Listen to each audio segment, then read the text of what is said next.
Friends, thank you very much for that very warm welcome, and thank you all for being here, because your commitment to fighting racism by being here on a Friday evening shows how important it is to you, to me, to all of us, and how we need to make sure there's a massive turnout on the 21st of March to show our opposition to the rise of racism within our society.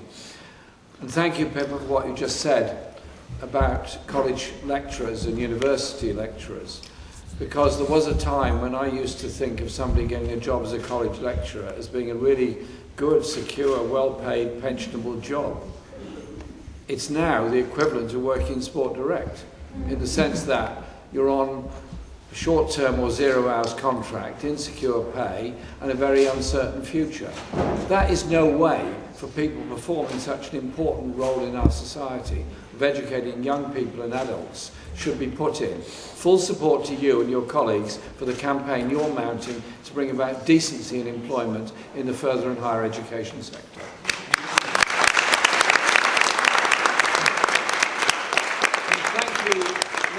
Not just for chairing tonight's event, but for your work in Light Project International and your work within the community in bringing people together and representing so much that's so good in our society. You came from the Democratic Republic of Congo, ravaged by war, ravaged by poverty, ravaged by the greed of multinational corporations to take the wealth out of the country. You've made your home in this country because it was a safe place for you to come, and you've made a fantastic contribution to our society and our community in the same way that hundreds of thousands of others that have come to this country, nay, millions, made their home here and made that fantastic contribution. My health, your health, our education, our transport, our society depends on the work done in part by people that have made their homes in this country. So to those xenophobes and others, I simply say, do you really want to shut down our public services, our education system and our health service when you start getting rid of those that make such a fantastic contribution to our society? We are one society, one community, and we will not be divided by the far right. Yeah.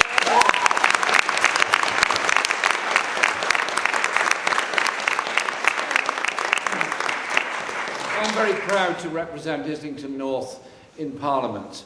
I'm very proud of the record in this borough, of the way we've fought against the far right and racists, the way over the past 40 years there's been a consistent pattern of standing up against the far right wherever they rear their head. Next Friday I'll be giving a lecture in the Bernie Grant Centre in Tottenham in memory of Bernie. And Bernie and I worked together a long time ago in the 1970s to organise a counter-demonstration in Wood Green to stop the National Front marching through. We were told it wasn't a sensible thing to do, it wasn't wise, it would only encourage the National Front, and if we just shut up and went away, they would shut up and go away. And I said to the person that gave me that advice, have you never studied the history of Germany in the 1920s, and indeed of other European countries, where that wisdom, so-called, that in the face of anti-Semitic attacks, were the Jewish community supposed to shut up and go away and hope the fascists went away, or do you have to stand up and oppose them? Sadly, there were those that tried to accommodate them, and we know what the end result of that was. The rise of the Nazi Party, the genocide and the Holocaust that came at the end of that. Because that is what happens when you ignore the threat to the very fundamentals of our society, which is that racist and Nazi ideology. And it was here in this country, it was in France, it was in Germany, it was in Spain, it was all over Europe. And it's never completely defeated. Because if you look at the rise of the far right now, as Julia was pointing out, in Hungary, in the Czech Republic, in Germany, in Austria, and the activities of the far right on the streets of Germany, it is a very serious issue.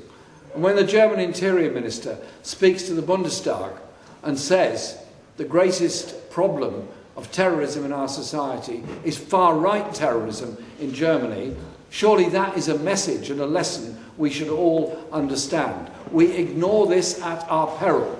Let's get out there and say we will not be divided. We will be united in defence of all minorities and all communities for the multi-faith, multi-ethnic, multilingual, multicultural world that we inhabit and are proud to inhabit. So please be there on the 21st of March.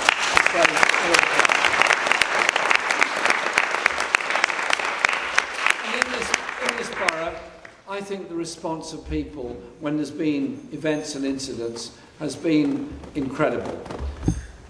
When poor Macramali was killed on the streets in Finsbury Park, near my home, on the Seven Sisters Road in 2017, he was killed by somebody, far-right person with crazed intentions, who drove his vehicle into a crowd of people returning from prayers.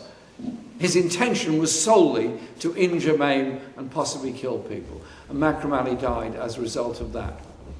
The response of the community was magnificent. They all came out in solidarity around the mosque to support them.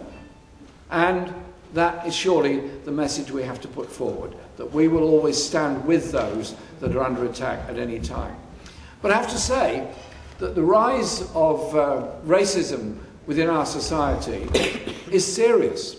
Yesterday morning I was talking to a Muslim women's group, and I asked them about their daily experiences of travelling around London, walking around London on the streets. It's not good. It's not good. Abuse that takes place, systematic and unpleasant abuse that takes place because of the appearance of people and how they choose to live their lives. That is completely unacceptable, and we have to make sure that our police and all other authorities actually deal with that for the crime that it is, the crime of racist abuse on our streets, and deal with it as seriously as we possibly can. And so these are messages that we have to ensure comes across. But there are also huge issues across Europe.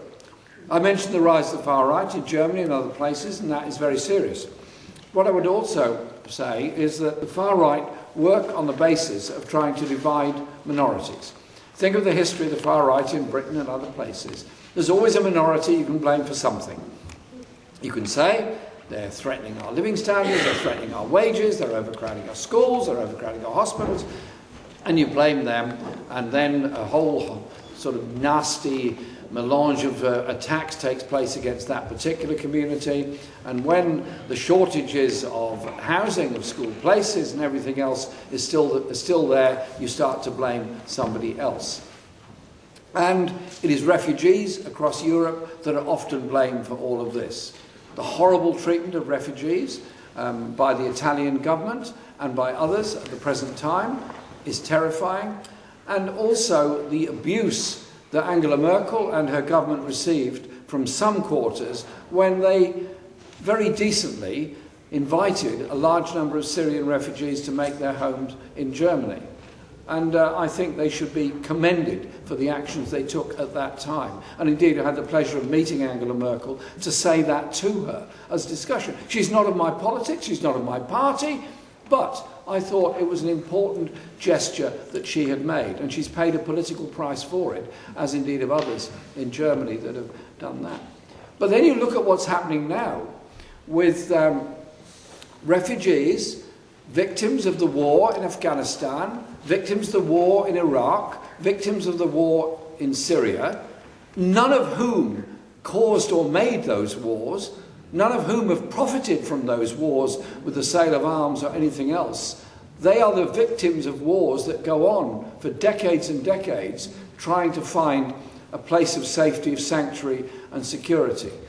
They thought they had one in Turkey, and now they're being invited, perhaps quite robustly invited, to leave Turkey and go to Greece. The Greek forces are saying equally robustly they're not going to have them there. So it is horrible images last night of a group of refugees leaving Turkey to cross a river to get to Greece and being sent back back and forth, sleeping out in tents in the cold, not really knowing what their future is going to be. Obviously, at the end of the day, one wants a ceasefire and peace in Syria and everywhere else. That is obviously an urgent political priority. But the overwhelming immediate priority is a place of safety and sanctuary for those people. And so I do say all the countries of Europe, including those not in the EU, Britain and Norway, as well as the EU member states, have got to get together and say they will take the refugees rather than leaving them in this terrible situation there, and will actually redouble their efforts to stop supplying arms to fuel the conflict in Syria and elsewhere, but instead redouble their efforts to bring about a ceasefire and peace for the people of Syria and the whole region. And so, racism is about all of these things.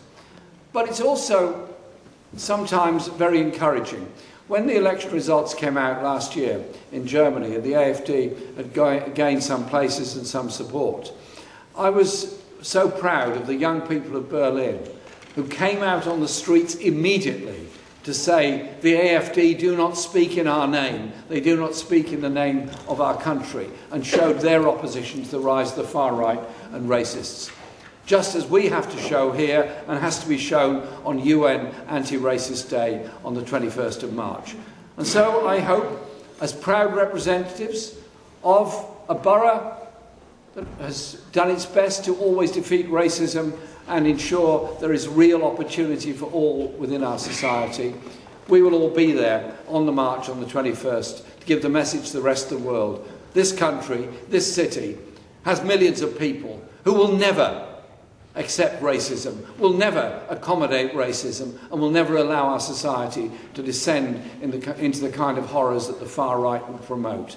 And we would give the hand of friendship and humanity and support to those that are victims of war, and don't blame them for wars that are not of their making, because bear this in mind. It's the refugees in Europe that are suffering the brunt of irrational racist attacks all over Europe at the present time. Let's turn that round and give them support, and turn that round with confidence that we can live in a better world, a better society. We don't have to live in a world dominated by racism, injustice and inequality. Thanks very much for coming tonight.